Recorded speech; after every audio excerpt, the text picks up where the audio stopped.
Le Ben Ish Chai explique cette Gemara en disant que les tzadikim, leur toldot, c'est les misot ou les marasim tovim.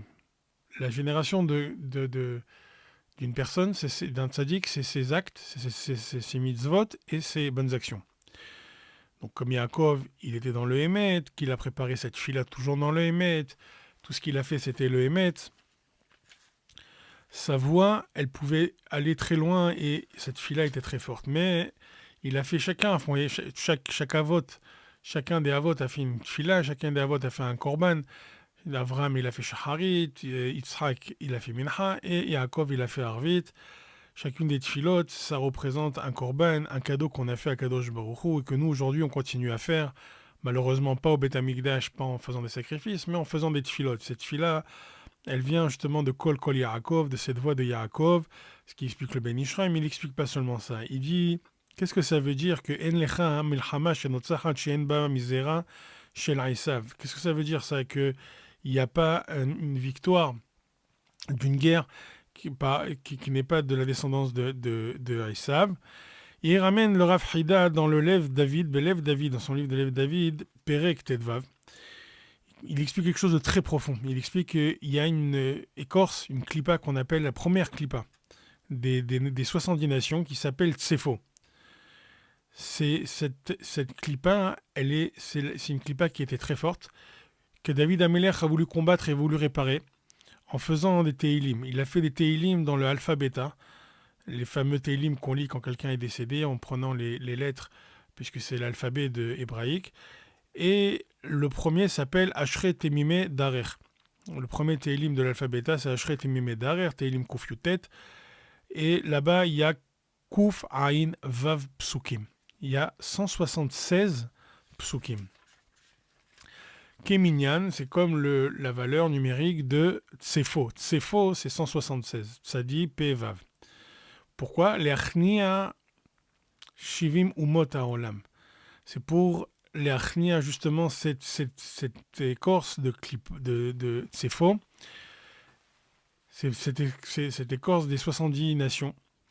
L'Achnia, c'est cette expression qu'on entend depuis quelques jours, qu'on aurait voulu avoir, puisque c'est ce qu'on cherchait quand on faisait la guerre, que ce soit dans le sud ou dans le nord, dire que l'ennemi il soit nichna, qui se rende, qui capitule, pour faire capituler l'ennemi.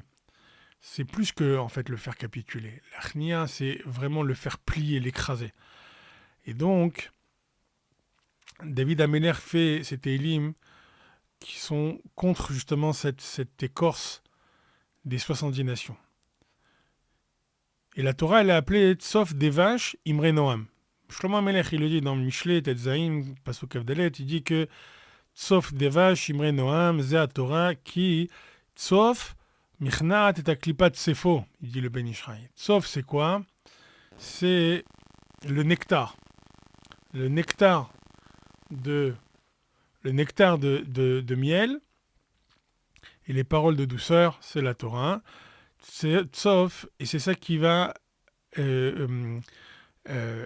écraser, faire plier la clipa de Tsefo, l'écorce de Tsefo, l'écorce impure des 70 nations. Sauf c'est les mêmes lettres que Tsefo.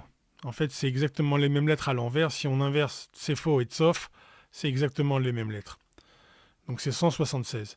La reine, pour ça, le Samermem qui est le Satan, qui est le Sar, pardon, des nations, c'est le Satan, c'est le Sar des nations, le Samermem, et il est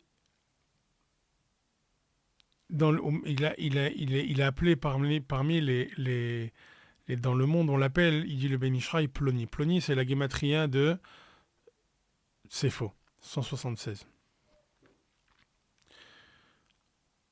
Et même dans la paracha où on parle des aloufés de Esav, il y a un alouf parmi les aloufim de Esav, ça veut dire les princes de Esav, la descendance de Esav. On dit alouf Eliphaz, alouf Tsefo, alouf Kenaz. Il y a un qui s'appelle Tsefo, qui est la descendance de Eliphaz, donc un descendant aussi de Esav, le petit-fils de Esav. Son fils, il s'appelle Tsefo. Et donc, ce fameux tsefo qui fait donc qui est donc l'écorce d'impureté des 70 nations dans le monde. Et donc, la descendance de Esav, il y a en elle déjà ce tsefo. Et elle est c'est elle qui part en guerre en général contre le monde. Pour l'annuler, il n'y a que la Torah. Pourquoi? Comme il dit Shlomo, sauf des vaches. C'est le nectar de miel qui peut enlever cette amertume. Rabbi Elazar, il dit plus que ça. Il dit que Beshot Lachon Tehabe. Il explique le pasouk de Obamilchama Mide Herev, Beshot Lachon Tehabe.